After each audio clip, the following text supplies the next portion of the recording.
Hello everybody, how are you doing? It's Damon once again with another video, and this time I felt like we should be a bit lighter. Why is it, you might ask? Because today I want to rank my top 20 best comedies of all time, but it comes with a twist. It would have been a much harder if I basically took series of comedies like uh Austin Powers, The Hangover, even though in this case there's only one that's good in this case. Uh American Pie, Austin Powers, Naked Gun.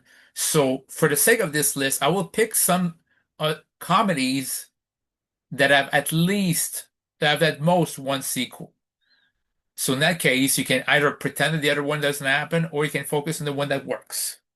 So, as I mentioned, Austin Powers is excluded from that list. Beverly Hills Cop will be excluded from that list. Shrek as well, because it's animated. Uh, Whatever it could be, Austin Powers, like I said, Naked Gun, Scary Movies, the first trilogy,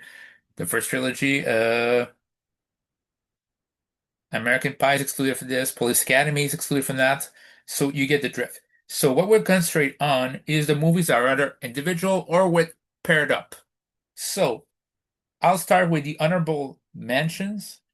So I will start in this case with Monty Python and the Holy Grail. That was very fun.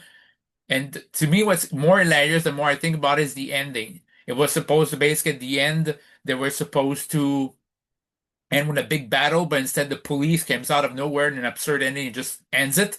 I thought it was brilliant, especially knowing the funny story in real life is that ending was done because they actually started to, I think, lack budget or like the time to film and all this. So I think it was hilarious. So that's for this. Napoleon Dynamite. Also nonsensical comedy, and I think what's made funny is the little cuts that had nothing to the whole story, like Uncle Rico trying to create a time machine for no reason and then dropping it halfway through the movie. That to me was hilarious. Those things like that can be hilarious. National Lampoon's Christmas Vacation. I think the first one is good, but I think the most rewatchable is Christmas Vacation. And yeah, that's for I'm trying to find out what it are. This Office Space. Office Space is also very good, and it's also quotable. It's one of the movies I could actually quote a lot, done by Mike Judge, basically about a person who hates his job and basically in an IT company. And it was not only it could be seen as really relatable, but also it's like the characters were funny and had basically weird quirks about it, which made it fun. So those are my honorable mentions. Let's start with number 20. What's my best comedy? By the way, if it's a dramatic comedy like the movie Big with Tom Hanks, I didn't put it on that list. To me, it's a comedy. I wanted to laugh. The ones who basically made me laugh the most. Number 20 is Ferris Bueller's Day Off with Matthew Broderick, as well as Jeffrey Jones. That movie is about one guy basically skipping school for one day, and the school principal goes above and beyond trying to get back the student instead of just, ignoring it, just going on about his day. And it's a very good movie, very funny movie, especially for the misfortune that the school principal, Ed Rooney, played by Jeffrey Jones, who is a disturbed individual in real life. Uh, what's hilarious, the school principal, basically all the misfortune got it was because of himself. He didn't have to do all this. All this misfortunes are created and done by himself to himself. He took his job a bit too seriously, thought it was above the law. I mean, if you're a school principal, you don't go investigate and basically go scour across the town to see if a student really is sick or is skipping school. So all of this was done by himself to himself. But also Ferris Bueller seems to be the carefree student who does a little bit of philosophy on life and basically appreciating life moment by moment. And we don't know if basically he had great results. I imagine he had at least good results in his high school, but I didn't think he was basically the most high-performing students of all. But in a way, it's also, basically a commentary, basically that for students like, yeah, studying is the number one priority in high school, but you should also have time to enjoy the present, have time to be in the moment, not for the moment, be in the moment, because you're not gonna get that moment later on. So that was a very good movie on this one, and it's also a critic on basically uh, people like a materialism. Basically, the more you grow up, the more you become materialist because Cameron's dad in the movie treasures his Porsche like nobody's business. So there you go. That's for number 20. Number 19, Kung Pao Enter the Fist. Yes, that movie has a lot of difficulties now, but the scene that made me laugh the most is Master Payne, who renames himself for no reason Master Betty. Get the joke? And the lines are hilarious and so stupid. And the fact that they include the song Super Freak for a serious fight, I thought was hilarious. Basically, Master Betty is to me the funniest character there. And I'm tired of pretending like the movie is not funny. It is. It's hilarious.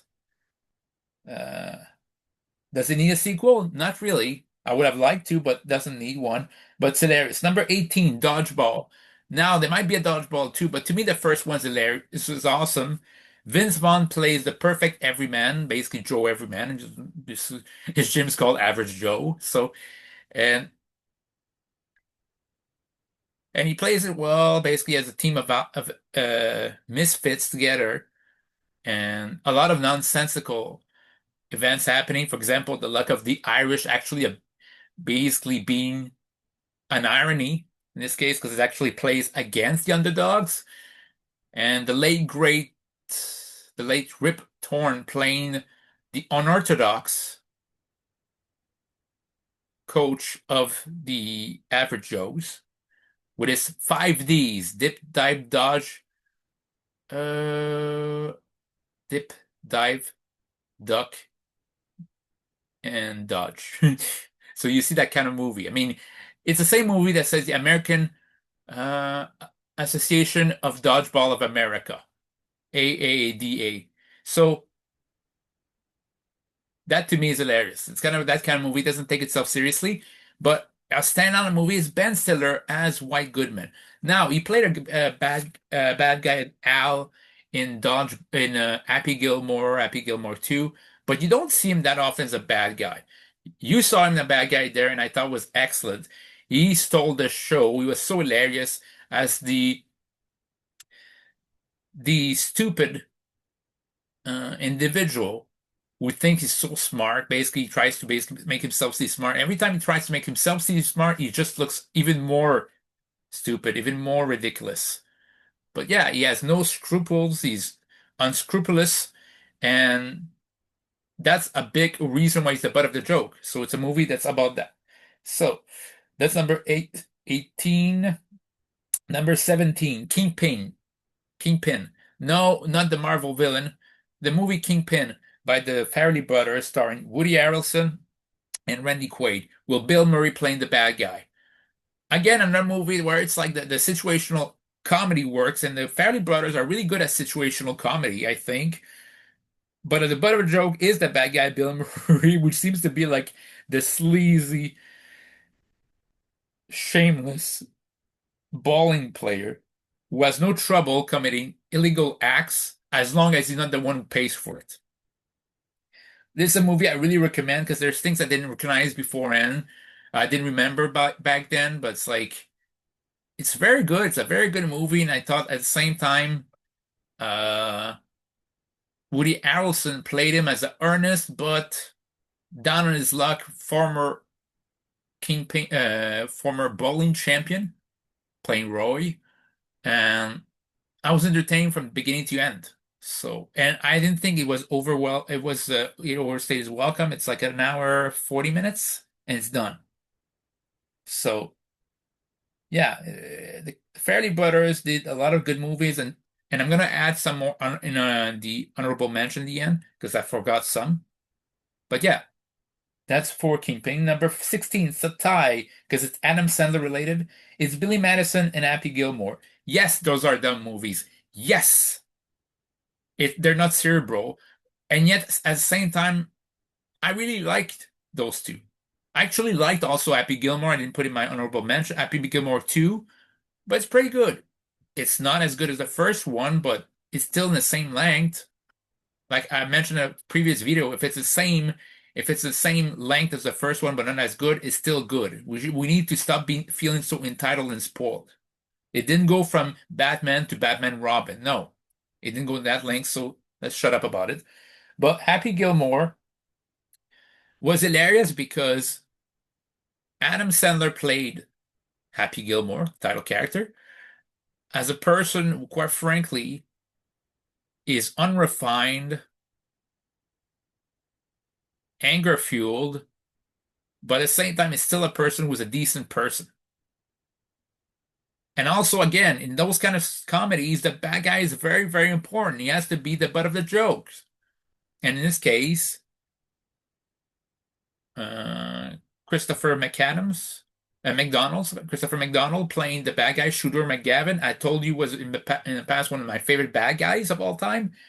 He's hilarious. He takes golf too seriously. It's one thing to take it seriously, but take it too seriously. He's willing to forgo everything to get his golden jacket, which I hope he got in the second one because he deserved it. He redeemed himself. And I'm always a sucker for a good redemption story. And he kind of did in the second one. Not the best kind of a redemption story, but a good one nonetheless. But in this case, in the first one, it's just a douchebag. And Happy Gilmore tries his best, and the late great Carl Weathers playing his coach is always appreciated. He's always doing he he helps Happy Gilmore to contain that anger, to use basically his best tools in order to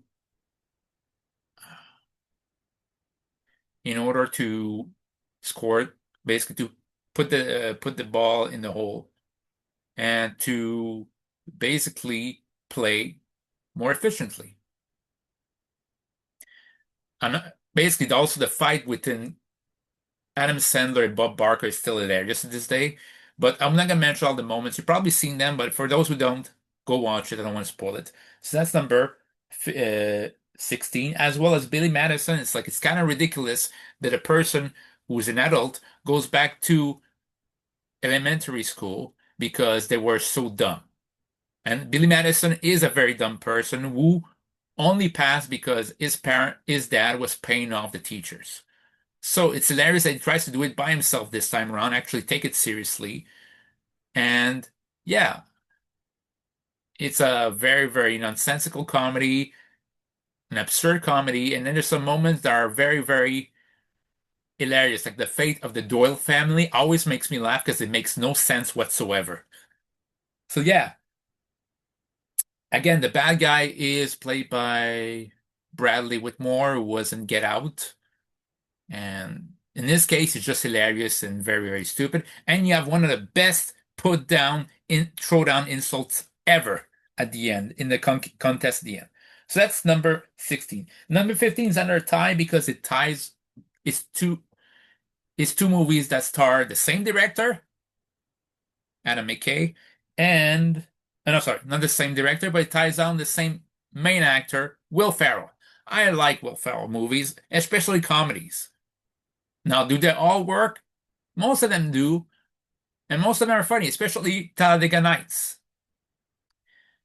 Talladega Nights, the Ballad of Ricky Bobby. In this case, it's hilarious because, yeah, you're right. It's basically in the same vein as another other movies of Adam McKay and Will Ferrell. But I thought Ricky Bobby being brainless and not just careless with his risk, but it's like basically he didn't think before talking. He thought that basically if you add with all due respect and then insulting the other person says really means with all due respect. The fact that he named his kids Walker and Texas Ranger. His prayers are hilarious. His friend, played by John C. Reilly, He's played Cal Naughton. His name is Naughton. It's already there. He's already cursed with a bad name. So that's hilarious. The driving scene's hilarious. Sacha Baron Cohen's character is playing the bad guy. Uh, Jean Girard. It's very, very funny, and all the basically it's hilarious. Basically, also the the satire of society by itself, or basically people are seeing, or even manhood in this case, is hilarious. So, uh, like it's a movie that basically basically was if you're not first, you're last, and basically deconstruct that saying how stupid it is later on the mo same movie. So that's Talladega Nights. The other one is Old School. Yes, Old School is ridiculous because it's about three people living in a first, three adults, middle-aged adults, who go in a fraternity to basically relive what it was like to have the college life while being middle-aged. And they start a fraternity, and the dean, played by Jeremy Piven, tries to do everything he can to get them into trouble. And honestly, again, the dean is hilarious, but it's also the main shenanigans of the main characters that happen. So Luke Wilson plays a straight man. Basically, Vince Vaughn plays a guy who basically owns business, is rich, but still wants to relive those youthful days. Will Ferrell as Frank the Tank is a stand on the movie, asking on people about going streaking when he goes streaking, and he thinks that other people are doing it when it's only him who's streaking the street. To him asking at one moment, after an embarrassing moment, to ask, "Is KFC still open?" is hilarious. There's other moments in that movie, again, the nonsensical ending at the end. That's good. Uh, at first, I was annoyed there was no Old School 2, but knowing that Todd Phillips was the director, maybe it's a good thing there never was an Old School 2. So that's number 15. Number 14 from 2004, Team America World Police. Yes, I know Trey Parker and Matt Stone did a Star Park movie, but I liked it. I didn't love it like Team America World Police. Maybe because I felt like they weren't bound by basically the continuity of Star Park. They couldn't do anything they wanted to in Team America World Police. The title already there is an oxymoron. So I thought it was hilarious in this case that it mocks big budget movies. It mocks some actors that take it way too seriously, which is a team in one of my top 20. And the things they can do with puppets is hilarious. I mean, I can't believe some people censor this because I'm thinking they're just puppets. What the hell are we doing, man? It's hilarious. The theme song is hilarious. The montage about basically I miss you more than Ben Affleck missed the point in Pearl Harbor. It was horrible, that movie, that song. It's like one of the best ballad songs ever. So yeah, it's a movie that you have to see to believe. That's number 14. Number 13 is from 2016, and honestly, maybe my favorite movie of 2016. It's The Nice Guys with Ryan Gosling and Russell Crowe. My favorite Ryan Gosling movie ever. And it's a movie I didn't expect much, but when I saw it, it's like, hey, that could be, surprisingly enough, a modern day Lethal Weapon. The Lethal Weapon series, just surprisingly in basically further in time in the 60s, 70s, compared to Lethal Weapon, which was done in the 80s. And I really like the chemistry between Ryan Gosling and Russell Crowe, and that at some moments it can be very, very good and persuasive detective, but at other moments they really are dumb. And there's some moments of happenstance where they discover something by complete accident. And yeah, I thought it was a very good performance. Kim Basinger, I thought, was very, very compelling as basically, I think I was basically a chief of police or at least an important figure in police. I thought the whole movie was very good, very passionate, very fun. So this is something you need to watch if you ever see if it's on TV. Number 12, Airplane by the Naked Gun directors, the Zucker brothers. Again, I cannot put in this list Naked Gun trilogy because it's already in my best trilogies of all time. I cannot do that. And I want to be fair and give other movies their time to shine. So Airplane is on this. The first one. The second one's good. but it's good. It's not great. This one is great, and this is the movie that basically made sure that Leslie Nielsen would be now in parody movies. But in parody movies, where it works well is Leslie Nielsen's not playing and making like basically strange face with the camera. He acts like he's not funny. He acts like basically he's a serious man in an absurd world. And I think that works best in this case.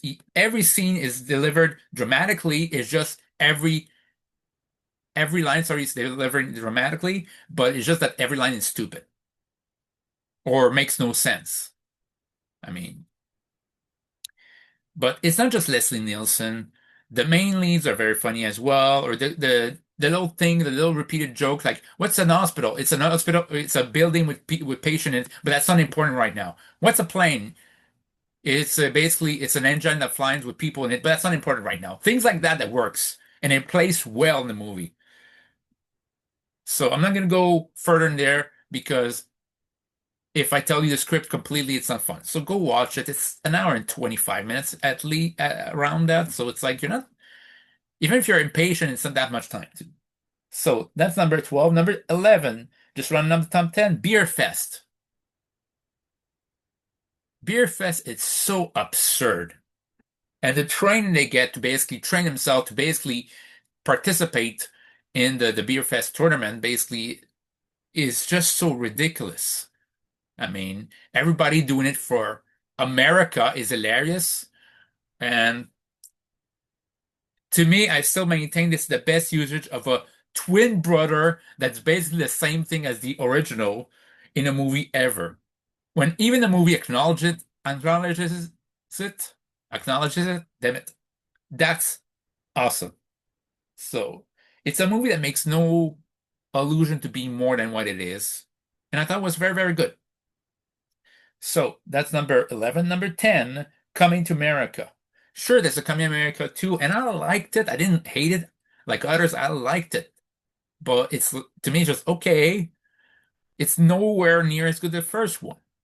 It's not even on the same league, the second one. It's okay, but the first one was legendary.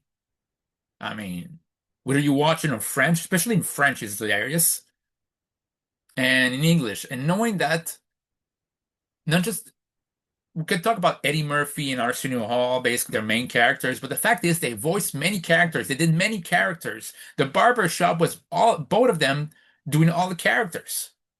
And I thought it's a movie that basically uh has a lot of comedic moments that are very legendary. For example, the late John Amos playing the McDowell manager, and it's like he wonders why basically people of McD's are always coming in, but it's because he's ripping off McD's and just making McDowell's. It's hilarious. There's a cameo from Samuel L. Jackson in the movie. Uh, the late great James Earl Jones plays the father of Eddie Murphy in the movie, and everything works in the movie.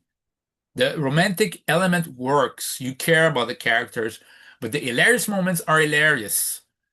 And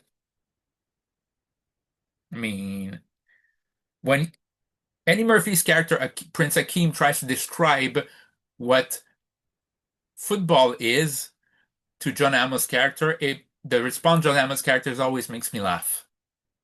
So it's things like that. So it's about a person, a prince, who comes from another country to come to America to basically live freely. And in America, he takes a job at a fast food joint, McDowell's, basically just to have the least amount of responsibility, just to try to live like a normal person. And it's very funny. It's very funny. So I have to give it all to Eddie Murphy and Arsenio Hall, as well as James Earl Jones and John Amos. That's for number 10. Number 9, I have The Other Guys. The Other Guys with Will Ferrell and Mark Wahlberg. I was surprised in this case to see uh, I was surprised to see such a funny movie with Mark Wahlberg, which started a trend then. It's The Other Guys, basically people were not expecting to be heroes, all of a sudden being the main detectives of a case. Basically, a case about basically police pension in this case. The cops at the beginning are played by Dwayne The Rock Johnson, Samuel L. Jackson. I'm not gonna tell you this, but let's just be honest. But I'll just say this: aim for the bushes is not a good strategies after all. And they're hilarious. There's also that awesome, great Michael Keaton in it, in a role that, quite frankly, I wouldn't mind seeing other guys too, or he could replay that role as the captain of the team. Uh, who's also working at a Bed Bath Beyond to support his son, who's a DJ. That's very fun. Steve Coogan is a movie, so uh, I don't remember everybody else of the cast, but it's a very, very funny movie. If you ever seen it, we didn't. If you ever seen it, if you ever seen it, you understand why it's funny. If you didn't, you should watch it. That's number. That's number nine. Number eight, Ted, 2012. Again, another movie with Mark Wahlberg that's very comedic. Ted, movie by Seth MacFarlane. To me, my favorite Seth MacFarlane movie. I mean, it's absurd. It's basically Family Guy-ish. You have Patrick Stewart, Sir Patrick Stewart as the narrator. You have basically Seth MacFarlane playing the voice of the teddy bear Ted. You have Mark Wahlberg playing basically the very dumb male lead, and you have Mila Kunis playing his girlfriend. Like this movie had me at the same time. It's like while I'm laughing like crazy, I still care about the characters. I just realized how dumb they were. So yeah, so I realized how dumb they were, and every every antic they would pull were funnier one than the other. Like the second one, Ted 2 is also good, but not as good as the first one. But I don't see why Second McFarlane is so hard in the second one. The second one works. The only thing I didn't like is John Bennett's character, John Bennett played by Mark Wahlberg's character, isn't with Mila Kunis anymore. And I thought after all the work they did in the first one, I thought it was ridiculous, it was a cop out. And yeah, that's for Ted. For Ted. Ted basically is in my list of favorite comedies of all time. It's at number eight. Number seven, a tie, because this one's the same director and three people, the same cast. Shaun of the Dead and Not Fuss. World's End is good, but it completes its trilogy well, but I wouldn't say it's number one. Shaun of the Dead is hilarious. I expected nothing in that movie. They said it's a romantic comedy with zombies, and it's much more than that. It does have an effect of romantic comedy. It's also a reflection of how basically Sean Riley's character, played by Simon Pegg, perfectly, and his relationship with his friend Ed, played by Nick Frost. Like the chemistry between those two, knowing their real life friends, really shows on screen, and their antics really are great. They're really obsessed about getting to Winchester every time. Go to the pub there. And that's also part of their strategy when the zombie outbreak happens. But what's funnier is basically for a long time they don't discover the zombie outbreak. They just think that people are just ridiculous, that one person's drunk, that other people, when he sees a female zombies hitting, basically biting on somebody else, they think they're just making out in public and just say, get a room instead. It's things like that makes it's a situational comedy, but at the same time, it uh, it basically has some room for this. It basically makes you feel for the characters. I mean, in that movie, basically, Sean has to confront the fact that his loved ones become zombies, and he doesn't want to be the guy who always has to put an end to the lives of his basically, a former loved ones who now turn zombies. It's a reflection there. The toll it takes on him. So the emotional moments are very emotional, and David in that movie is a very good antagonist. So yeah, I really love that movie. And as far as Hot Fuzz is a parody of cop movies. It makes fun of Point Break and Bad Boys 2. And I really, really enjoy that one because it's a good satire of cop movies.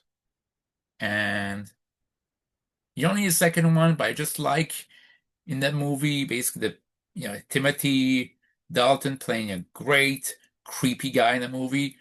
Uh,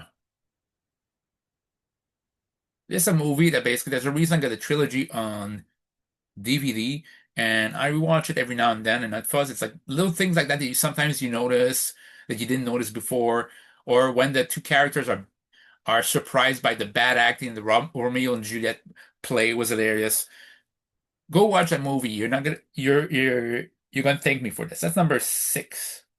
No, number seven, sorry. Number six, 21 Jump Street from 2012. Boy, did I not expect anything when that movie came out. I expected a lazy reboot of 21 Jump Street that was starring Johnny Depp. Instead, what we got was an hilarious comedy that with Channing Tatum, and I still believe that's one of the reasons why Channing Tatum became a bigger star is because before that he was mostly doing romantic movies, romantic drama movies, and that opened the door with 21 Jump Street to do something more and to enlarge, basically, uh, basically to what's it enlarge, basically to. Hmm, I'm I'm missing words there, but to basically uh enlarge his repertoire of movies. Not just do this, not just do one type of movie, even go to movies that he wasn't accustomed to. Like, didn't do just comedies. It's like El Caesar. He also did a very good drama called Foxcatcher, where he plays one of the Schultz brothers. Uh, what else did he do? We did This Is the End as a cameo. He did Magic Mike, as long as other in Dog, as in the Lost City as well. So he did a lot of movies since then. But in that movie, I thought it was a breakout role. Jonah Hill played basically his usual comedic self in that movie, but it's Shannon Tatum was basically this that he sees both of them have to infiltrate high school and have to redo basically to have to do high school, but each of them want to do the thing that they weren't able to beforehand. In this case, Channing Tatum's character wasn't good in school, was a jock, so he tries to actually infiltrate the sign club and basically get better in school. Whereas Jonah Hill's character, since he was good in school, tries to actually become more popular.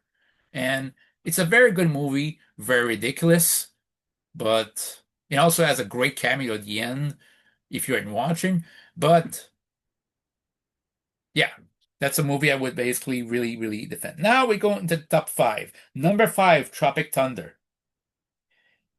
Remember when I said, well, I love jokes about, movies about acting? So that's one of them. I love movies that basically parody acting. In this case, it parodies them greatly because even before the movie started, there were fake trailers from Ben Stiller's Scorcher 6, Jack Black playing the Portnoy family, I think. Was it? I don't remember their names, but basically, it was basically a parody of the Nutty Professor Eddie Murphy type of movies, and you got Kurt Lazarus, played by Robert Downey Jr., as the Oscar bait movie. And to me, it's hilarious because it's three different actors. That's why it works because three different actors. Speedman, who is the action movie expert who recently tried to make an Oscar bait movie called Simple Jack, but failed miserably. You got Jeff Portnoy, played by Jack Black, playing a guy who's too tired to play, who was really tired and ashamed to have played many comedies in the past. The comedies were basically you had to basically put on tons of makeup on and play an entire family for his comedy movie. And you have Kirk Lazarus, who's a method actor who in the movie is a five-time Oscar winner, who's used to transform in his role and taking the role way too seriously. So yeah, you have that movie. You have Jay Baruchel playing uh basically the rookie slash actor who was actually more down to earth and a relatable one in the movie. You have Danny McBride playing Danny McBride. You have Steve Coogan playing Damien Cockburn as the director, the ambitious director. And we know about Robert Downey Jr. stealing the show because he goes way beyond what he's supposed to do as an actor. His character way, way, basically way too exaggerated. Basically, it's satire of Hollywood at the time, what they would do for roles, and it's also a satire of the guy basically not realizing a role. It's not maybe it shouldn't be him. No, he's going to extend to have extended pigmentation surgery to basically play a role that's not destined for him. So you got this, you had Brenton Johnson basically playing his rival in the movie, basically reminding them that quite frankly, he shouldn't have gone that role because he should have gone a role for that same movie that's more appropriate for him. And you got this, but I was not prepared for Tom Cruise to portray Les Grossman as gross and as hilarious as it is. For as much as Robert Downey Jr. steals the show when he's on screen, when he's not, it's Tom Cruise. So it's hilarious, a movie that really satirized the Hollywood culture there. It satirized what people have to do to get an Oscar or what method actors think they have to do to get an Oscar. And quite frankly, the lengths they go to that are ridiculous to everybody else in the real world. It satirized basically needless action movies that just repeat themselves when you're at the sixth one and you're repeating the same one, you just do the opposite. In Scorcher 6, it's basically random based the herd's on fire, the herd's on ice. So it mocks a lot of the Hollywood machine. So to me, that's very, very good, and I think it's still prevalent today. Basically, it's nearly like in 3 years, it'll be 20 years of this. Oh, old does it make me feel now? I watched it in the movie theaters. I remember it's the movie that broke Dark Knight's streak. So it's a movie that deserved every praise then and still deserve it now. That's number five. Number four, from Mel Brooks. It's Bull with Spaceballs and Robin Hood Men in Tights. Zucker Brothers and Mel Brooks know how to make a great spoof movie and make it unique, not having sequels apart from basically this, apart from Naked Gun. The Zuckers could make one a parody movie without needing to fill it with sequels. Now I know there's going to be Spaceball 2, and that's actually one of my most anticipated movies that I'm going to see. And there's many reference to Star Wars, evidently, but there's also reference to aliens. I mean, John Hurt's appearance in this case when he says "not again," I was laughing out loud. It's things like that that basically, that kind of movie, and it's like Rick Moranis as Darth Helmet. Again, when I say the bad guy steals the show, the bad guy steals the show here. Rick Moranis is hilarious as Darth Helmet, and they even joke about the Empire Strikes Back revelation in the end. So it's things like that. They also satirize basically tropes about the hero able to escape at the last minute every time in a science fiction movie because of a slow revolving door. But the moment the hero goes to the door, it goes by fast. So that's very funny. Robin Hood Men in Tights. Carrie Ells has done Princess Bride, and I was tempted to put in there, but it's more a romantic comedy adventure. Because there's hilarious moments, but I feel like it's more serious than basically it's supposed to be, whereas Robin Hood Men in Tights is not.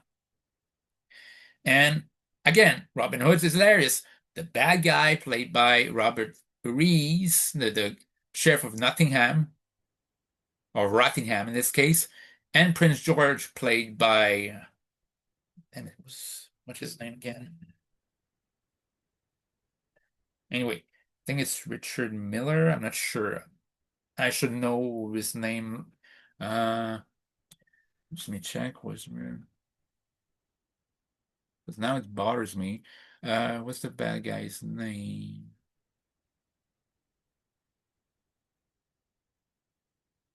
So here, when I know what he was paid by. Oh, Richard Lewis. I had one name.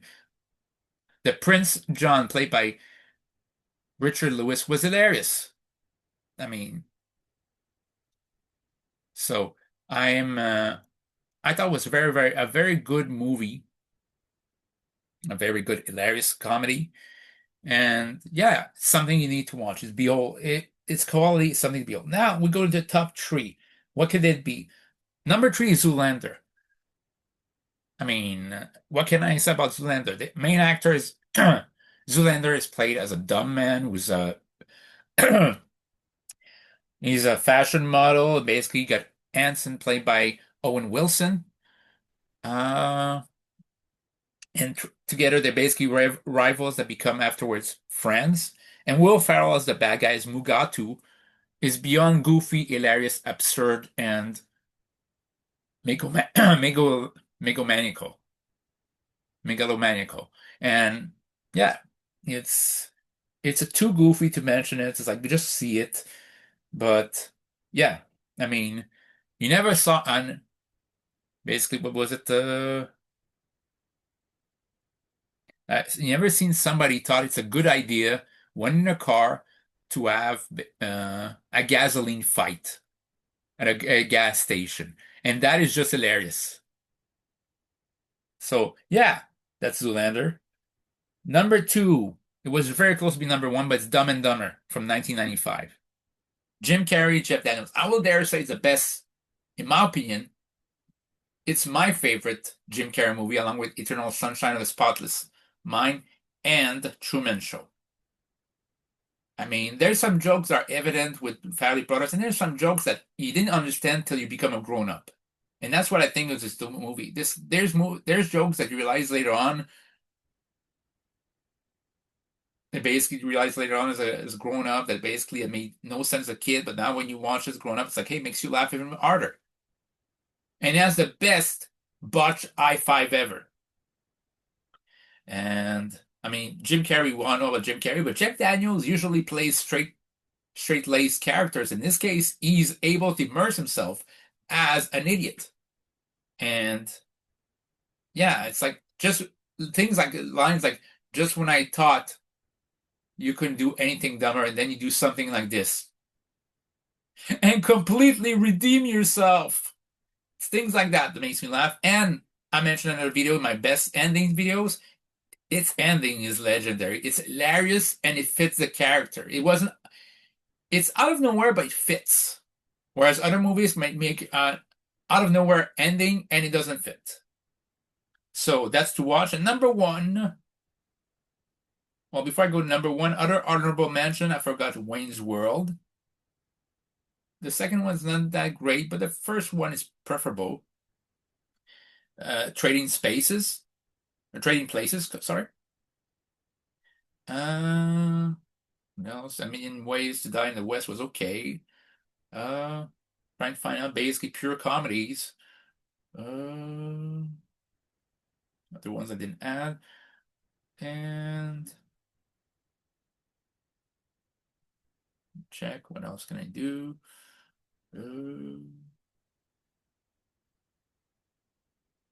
Well, so there was something else that in mind. Other movie there was. I get said.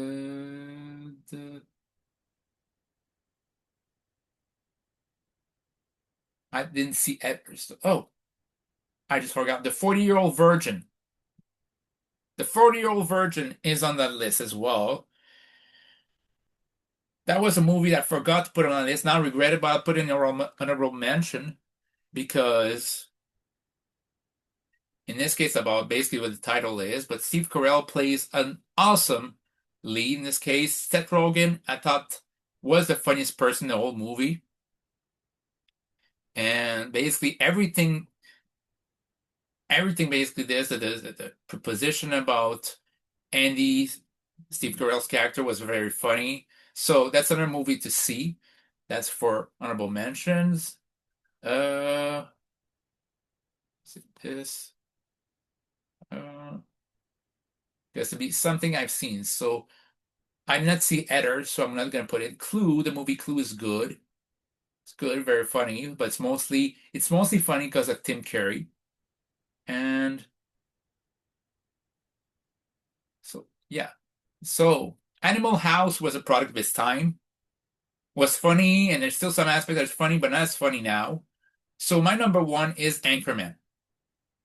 It's Anchorman with Will Ferrell. What can we say? Ron Burgundy is legendary. I mean, Champ Kind is so stupid, but Brick Tamlin makes the whole thing hilarious, even more hilarious. And you have Brian Fantana playing the creepy uh, perfume guy. So And you get many things are hilarious in the movie, especially how they're so incompetent. Whereas Christina Applegate's Veronica Corningstone is so much more skilled that all of them combine in their jobs. So there's so many moments are hilarious there. The cannibal moments, eventually the newscaster gang fight is one of the most hilarious stuff in this, especially all the nonsensical lengths it goes to. Uh, Will Ferrell plays a great idiot, as you can see in those roles, whether it's old school, Talladega Nights, other guys, or this. But he's managed to take a person who's stuck in his way, a misogynistic person, misogynistic idiot, and make him likable. That's the thing he was able to do. It's like he was able to make somebody likable like this. Uh, Brick Tamlin was basically very, very a dumb, stupid, basically sidekick of Ron Burgundy, but Steve Carell played him with such earnesty that was so hilarious to see. Vince Vaughn plays an antagonistic person called Wes Mantu, which is awesome name, but it's also a guy who's obsessed with knowing that he's number two in the ratings because Ron Burgundy beat him rather than just, taking his stride. The fact that he took ratings so seriously was hilarious. And yeah, there's also other cameos in the movie, and yeah, it's throwaway lines that sometimes you can remember, or basically uh, the outtakes of Ron Burgundy. So those are very, very fun. So back against my list, the number 20, that is, the number 20. There's Ferris Bueller's Days Off at number 20, number 19, Compound to the Fist, number 18, Dodgeball, number 17, Kingpin, number 16, Billy Madison and Happy Gilmore is a tie, number 15 is a tie, Old School and Talladega Nights, number 14, Team America and Well Police, number 13, The Nice Guys, number 12, Airplane, number 11, Beer Fest, number 10, Coming to America, number 9, The Other Guys, number 8, Ted, number 7 is a tie, is Shaun of the Dead, Other Fuzz, number 6, 21 Jump Street, number 5, Tropic Thunder, number 4, it's a tie between Mel Brooks' Robin Hood Men in Tights and Mel Brooks' Spaceballs. Number 3, Zoolander. Number 2, Dumb and Dumber. And number 1, Anchorman. Let me know what you think down below. What are your favorite comedies of all time? And here's a hot take. I'll tell you this. I didn't like I didn't like that much.